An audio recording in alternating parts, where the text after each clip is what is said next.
Vendredi dernier, aux alentours de 14h, 22 civils, dont 14 enfants et des femmes, ont été tués dans un village anglophone du Cameroun lors d'une attaque par des individus armés non identifiés.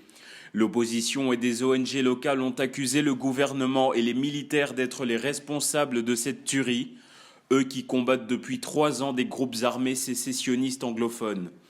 Le chef du bureau de la coordination des affaires humanitaires de l'ONU, James Noonan, a précisé que parmi les victimes, il y avait 11 filles et 9 âgées de moins de 5 ans, une mère enceinte et 2 femmes qui portaient leur bébé. Dans le cadre de sa tournée diplomatique en Afrique, le secrétaire d'État américain Michael Pompeo s'est rendu à Dakar lors d'une visite officielle pour discuter avec ses homologues sénégalais.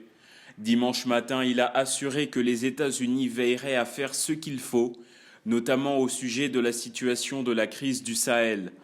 À l'heure actuelle, Washington examine la réduction des forces armées américaines et Mike Pompeo s'est gardé de tout engagement.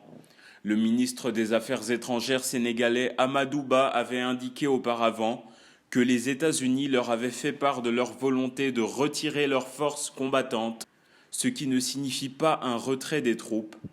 L'Afrique a besoin des États-Unis, a conclu le ministre sénégalais, arguant que la présence des Américains était une condition sine qua non pour un retour à la paix. L'armée malienne est retournée à Kidal après 8 années d'absence avec pour objectif de restaurer l'autorité de l'État.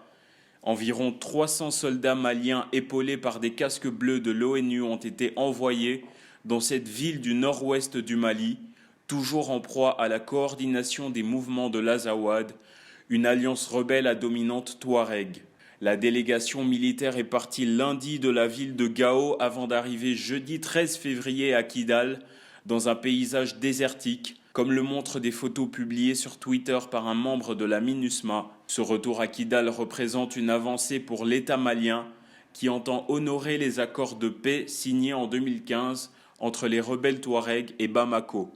Le premier cas de coronavirus sur le sol africain inquiète toujours. Il a été détecté en Égypte vendredi 7 février. D'après les autorités égyptiennes, il s'agirait d'un ressortissant étranger qui a de suite été placé en quarantaine. L'individu serait actuellement hospitalisé et en isolement. Appelé officiellement le Covid-19, le virus mortel a désormais touché plus de 500 cas dans le monde, si l'on exclut la Chine, dans une trentaine de pays et territoires en tout. Voilà, c'est tout pour aujourd'hui. Pour plus d'informations africaines, retrouvez Afrique Actu tous les jours à midi sur CNeWeb.